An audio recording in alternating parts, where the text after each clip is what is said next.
Et sinon, tu comptes les faire quand tes vidéos sur les saisons 4 et 5 de Community? Non, parce que il y a des gens qui nous demandent et tout.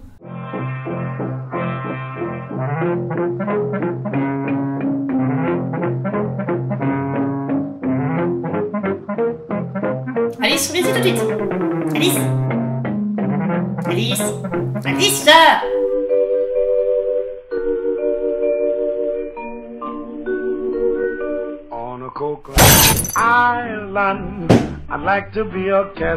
Salut à tous, je prends enfin le temps de faire cette vidéo sur les saisons 4 et 5 de Community, que Nat n'a pas vu, c'est pour ça qu'elle ne m'accompagne pas aujourd'hui, donc c'est une vidéo d'un format un peu particulier.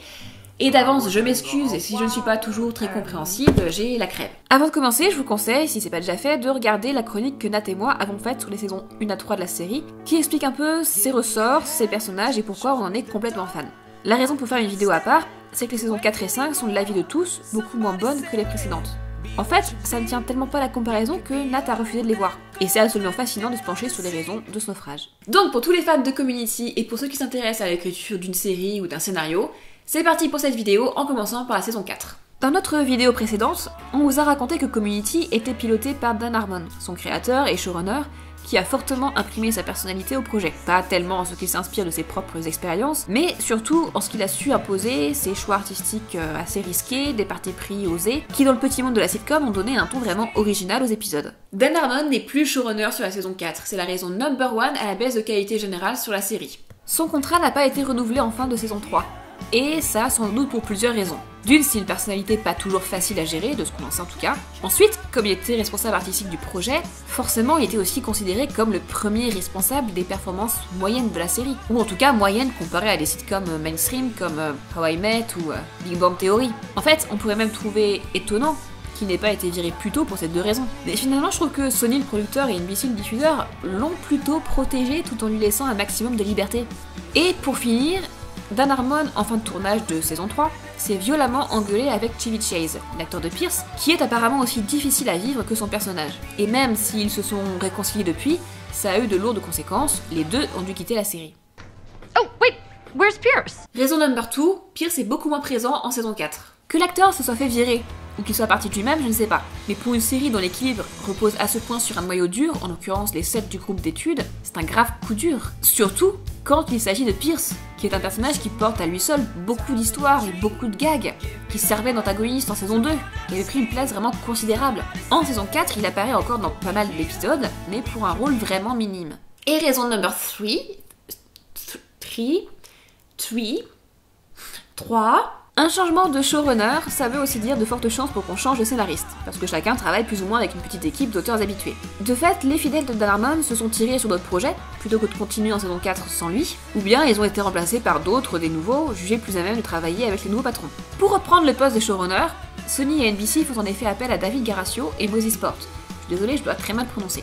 Et David Garascio et Moses Sport, ils ont travaillé sur Aliens in America, et ils ont un peu bossé aussi sur The IT Crowd, une chouette sitcom anglaise. Donc pour résumer la situation, en saison 4, on a un changement d'équipe créative. Départ de Dan Harmon, départ de Chevy Chase partiellement, départ de scénariste, départ aussi de producteur exécutif. C'est pour ça, je pense que la saison ne fait plus que 13 épisodes contre 22 dans les saisons précédentes. Parce que je pense tout simplement que NBC veut limiter les risques qu'elle prend à embaucher de nouvelles têtes. Pourtant, c'est pas du tout des nuls, ceux qui reprennent le flambeau de Dan Harmon, et c'est même fascinant de voir à quel point Community, malgré tous ces changements, reste fidèle à elle-même. C'est la même recette, les mêmes ressorts de comédie, les mêmes thèmes, les mêmes effets de mise en scène. On développe la psychologie particulière d'Abed, son amitié avec Troy, on multiplie les références à la culture populaire, on fait un épisode Halloween parodiant les films d'horreur, on traîne même les personnages dans une convention, on fait un épisode entièrement en marionnettes. Je veux dire, c'est dingue! Les successeurs de Dan Harmon ont respecté l'esprit de la série à la lettre, ils ont vraiment essayé de faire comme lui.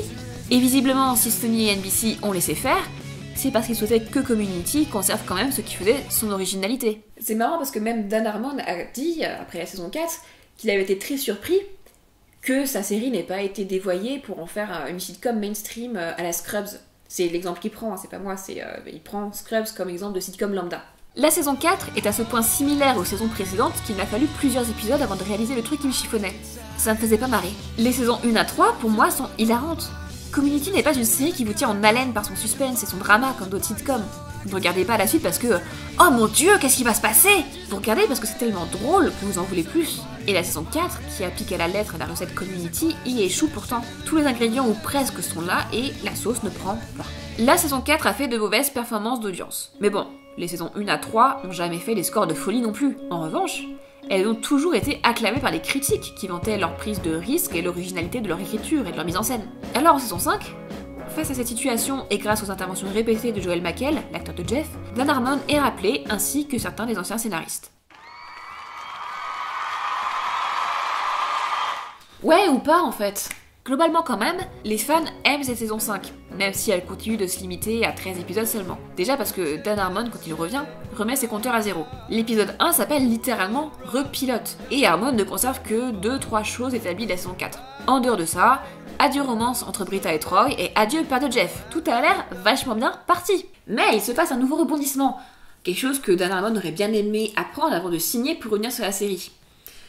Ce rebondissement, c'est que Donald Glover, qui joue le personnage de Troy, quitte la série. Et là oui, on peut pleurer toutes les larmes de notre corps. C'est peut-être pour ça que je n'aime pas cette saison, parce que j'adore tellement le personnage de Troy que je suis sans doute biaisée. C'est vrai que son départ m'a brisé le cœur. Néanmoins, Troy est l'un des personnages les plus importants de la série, si ce n'est pas le plus important, car il assure la cohésion du groupe d'études. Je ne vois pas comment la série peut vraiment continuer sans lui.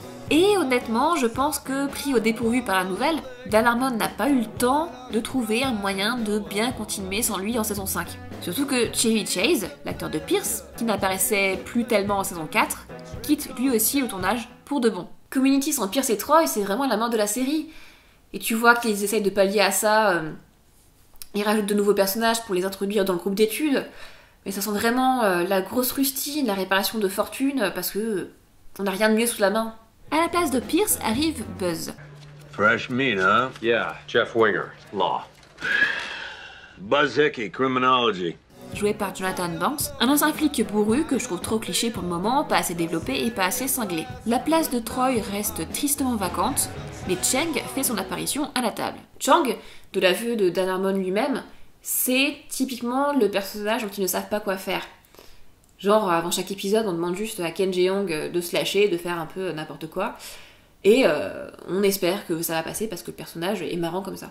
Mais ces ajouts pour moi n'ont pas comblé le vide béant laissé par Troy, par son amitié unique avec Abed, par sa personnalité drôle, touchante et folle. Après, la façon dont le personnage quitte la série était pour moi très réussie, juste, drôle et poignante. Et puis, c'est sans doute une page nécessaire qui se tourne. En fait, cette saison 5, si je la trouve meilleure que la saison 4, même si encore un peu fade, je pense qu'elle pourrait faire une bonne saison de transition vers une saison 6 qui serait un renouveau pour la série.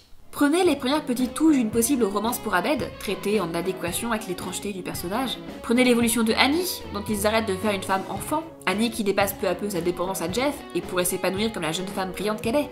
Prenez aussi le retour du personnage de Ian Duncan, interprété par l'excellent John Oliver. Jusqu'ici simple accessoire marrant pour développer les personnages principaux, il est maintenant davantage développé, approfondi, il montre son potentiel, surtout en tant qu'ami de longue date de Jeff. Encore une fois, Community est une série sur l'amitié et ça me paraît évident qu'après l'amitié Troy-Abed, c'est sur Jeff et Ian, une amitié adulte, que Dan Harmon va se concentrer. Faut pas se leurrer, même moi qui suis méga fan des saisons 1 à 3, je me dis que si la série doit continuer, il faut à tout prix qu'elle se renouvelle. C'est ça qui est terrible quand on trouve une formule qui marche. Est-ce qu'on la répète à l'infini, en s'exposant à la lassitude des acteurs et des spectateurs? Est-ce qu'on la renouvelle, s'exposant à la colère de ceux qui n'aiment pas le changement? Je ne suis pas fan de la saison 5 parce que Troy n'est plus là, mais aussi parce que la présence de Dan Harmon ne suffit pas à faire taire l'impression que le concept s'essouffle. Les idées d'épisodes sont pratiquement toutes repompées des saisons précédentes, comme celui sur Donjons et Dragons, et je commence à m'ennuyer des prétextes pour faire de Green Day un champ de bataille ou une parodie d'un film ou d'un autre. Alors à ce stade, faire une saison 6 comme ça a été annoncé,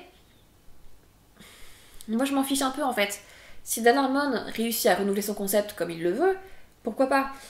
Mais je suis pas super optimiste là-dessus, et surtout les nuages continuent vraiment de s'avancer sur la série. NBC a laissé tomber Community, ça va être diffusé maintenant sur Yahoo Screen, qui est un site de streaming à la demande. C'est pas idéal pour la visibilité. Après, peut-être que le changement de support peut induire un changement de formule chez Community, mais je n'y crois pas tellement. En plus de ça, on a appris récemment qu'un autre personnage serait absent de cette saison 6, celui de Shirley Bennett, joué par Yvette Nicole Brown. Je vois pas trop pourquoi on continue à s'acharner en fait. Je suis ravie de me contenter de revoir les épisodes des 3 premières saisons. Ils seront toujours aussi drôles et de vrais modèles et sources d'inspiration pour tout auteur de séries télé. Quant à la possibilité d'un film Community, je dis non. Non, pour moi c'est vraiment pas une bonne idée. Les fans réclament ça parce que c'est la réplique culte d'Abed. Mais vous imaginez le concept, le ton, le rythme de Community transposé au grand écran pour 90 minutes, 120 minutes de film? Bref, pour conclure, les saisons 4 et 5 de Community sont vraiment fascinantes pour voir à quel point l'équilibre dans le temps d'une série tient à peu de choses. Souvent, à rien de plus que l'alignement conjoncturel de plusieurs talents. Enlève un élément de l'alignement et tout se casse la gueule. Et peut-être qu'à ce titre, il est vain de souhaiter qu'une série culte reste aussi bonne pendant plus de 3 saisons. Quand bien même, il en restera des choses formidables, des épisodes géniaux, mais aussi la découverte de nouveaux talents d'acteurs et d'auteurs. Si vous aimez Community, je vous recommande 2 choses. La première, c'est de vous intéresser à Rick and Morty, qui est la nouvelle série science-fiction d'animation de Adult Swim, qui a été co-créée par Dan Harmon, et qui est plutôt marrante, originale, assez trash aussi. Et puis je vous recommande de vous intéresser à la carrière de Donald Glover, l'acteur de Troy, dans son ensemble, que ce soit sa carrière de rappeur sous le nom de Childish Gambino, ou que ce soit sa carrière de scénariste, sur des séries sitcom comme 30 Rock. Quant à moi, je vous remercie d'avoir regardé jusqu'au bout, et puis on se dit à bientôt avec un retour à la normale avec Nat. Are you eating though? Nigga, are you eating though? Breakfast, lunch and dinners for beginners. You ain't eating no. Never catch it. Non mais elle est pas mal ta première vidéo en solo. Mais moi tu vois, quand je vois ça, je me dis que nous deux c'est un peu Troy et Abed. Toi t'es Abed, t'es asocial, t'es bizarre, tu t'enfermes dans ta chambre. Et moi je suis Troy. Tout le monde m'aime. Puis quand je fais des trucs en solo, bah ça déchire tout.